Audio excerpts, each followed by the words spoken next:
আজি অসম চৰকাৰে বাজেটত ঘোষণা কৰা তিনিটা কল্যাণমূলক কামৰ শুভাৰম্ভণি কৰিছে।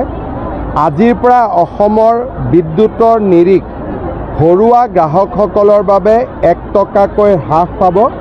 মে মাহৰ বিলত ইয়াৰ প্ৰতিফলন হ'ব। আজিৰ পৰা ৰাজ্য চৰকাৰে ধানৰ মূল্য 250 টকাকৈ বৃদ্ধি কৰিছে। এতিয়াৰ পৰা ধান 2550 টকা কৰি আমাৰ কৃষকৰ পৰা আমি কিনা আৰম্ভ কৰিম। আজিৰ পৰা সৰিয়হৰো আমি প্ৰতি কুইণ্টলত 6450 টকাকৈ কিনা আৰম্ভ কৰিম। 500 টকা আজিৰ পৰা তেওঁলোকে সমৰ্থন মূল্য বেছিকৈ পাব। তৃতীয়তে অসম চৰকাৰৰ এখন ফ্লেগশ্বিপ স্কিম মহিলা উদ্যমিতা আঁচনি। এই আঁচনিখনৰ জৰিয়তে অসমৰ 30 লাখ মহিলাই প্ৰথম পৰ্যায়ত 10,000 টকা, দ্বিতীয় পৰ্যায়ত 25,000 টকা, তৃতীয় পৰ্যায়ত 50,000 টকা লাভ কৰাৰ বাবে যোগ্য বুলি বিবেচিত হ'ব। প্ৰথম 10,000 টকা বেংকৰ লগত সম্পৰ্ক নাই, সম্পূৰ্ণভাৱে 100% চৰকাৰে আগবঢ়াইছে। আৰু এই আঁচনি আজি আমি বিহালী সমষ্টিত আনুষ্ঠানিকভাৱে মুকলি কৰিছোঁ। বিহালী সমষ্টিৰ 23,000 মহিলাই এই আঁচনিৰ ধন আজি চেকযোগে লাভ কৰিব। আমি অসমৰ প্ৰত্যেকটো সমষ্টিতে একোখনকৈ সভা কৰি এই চেক আমি বিতৰণ কৰিম। বিধায়কসকলে নিজৰ সমষ্টিত কোনদিনাখন মিটিং পাতিব নিৰ্ধাৰণ কৰিব আৰু নিৰ্ধাৰিত দিনত মই বা অসম চৰকাৰৰ কোনোবা এজন মন্ত্ৰীয়ে গৈ এই ধন বিতৰণ কৰিব। বিহালী সমষ্টিৰ নিৰ্বাচনৰ সময়ত মই ৰাইজক প্ৰতিশ্ৰুতি দিছিলোঁ যে বিহালীৰ পৰাই এই আঁচনিটোৰ আৰম্ভণি কৰিম। আজি যি ধৰণে কথা দিছিলোঁ সেই ধৰণে নিজৰ সংকল্প সিদ্ধিলৈ ৰূপান্তৰ কৰিবলৈ পাই সঁচাকৈ আনন্দিত হৈছোঁ। বিহালী ৰাইজক ধন্যবাদ জনাইছোঁ। সাংসদ ৰঞ্জিত দত্ত, বিধায়ক দিগন্ত ঘাটোৱাল, পঞ্চায়ত গ্ৰামোন্নয়ন বিভাগৰ মন্ত্ৰী ৰঞ্জিত দাসক ধন্যবাদ জনাইছোঁ।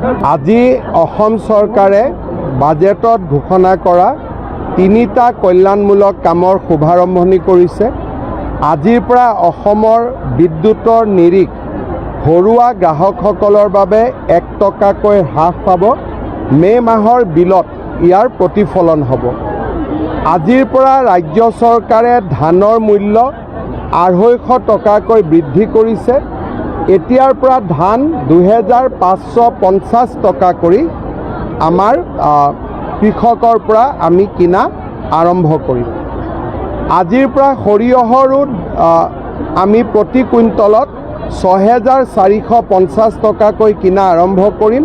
500 টকা আজিৰ পৰা তেওঁলোকে সমৰ্থন মূল্য বেছিকৈ পাব। তৃতীয়তে অসম চৰকাৰৰ এখন ফ্লেগশ্বিপ স্কিম মহিলা উদ্যমিতা আঁচনি। এই আঁচনিখনৰ জৰিয়তে অসমৰ 30 লাখ মহিলাই প্ৰথম পৰ্যায়ত 10,000 টকা, দ্বিতীয় পৰ্যায়ত 25,000 টকা, তৃতীয় পৰ্যায়ত 50,000 টকা লাভ কৰাৰ বাবে যোগ্য বুলি বিবেচিত হ'ব। প্ৰথম 10,000 টকা বেংকৰ লগত সম্পৰ্ক নাই, সম্পূৰ্ণভাৱে 100% চৰকাৰে আগবঢ়াইছে। আৰু এই আঁচনি আজি আমি বিহালী সমষ্টিত আনুষ্ঠানিকভাৱে মুকলি কৰিছোঁ। বিহালী সমষ্টিৰ 23,000 মহিলাই এই আঁচনিৰ ধন আজি চেকযোগে লাভ কৰিব। আমি অসমৰ প্ৰত্যেকটো সমষ্টিতে একোখনকৈ সভা কৰি এই চেক আমি বিতৰণ কৰিম।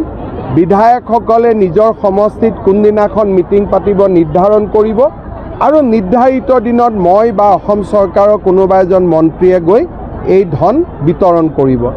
বিহালী সমষ্টিৰ নিৰ্বাচনৰ সময়ত মই ৰাইজক প্ৰতিশ্ৰুতি দিছিলোঁ যে বিহালীৰ পৰাই এই আঁচনিটোৰ আৰম্ভণি কৰিম। আজি যি ধৰণে কথা দিছিলোঁ সেই ধৰণে নিজৰ সংকল্প সিদ্ধিলৈ ৰূপান্তৰ কৰিবলৈ পাই সঁচাকৈ আনন্দিত হৈছোঁ। বিহালী ৰাইজক ধন্যবাদ জনাইছোঁ। সাংসদ ৰঞ্জিত দত্ত, বিধায়ক দিগন্ত ঘাটোৱাল, পঞ্চায়ত গ্ৰামোন্নয়ন বিভাগৰ মন্ত্ৰী ৰঞ্জিত দাসক ধন্যবাদ জনাইছোঁ।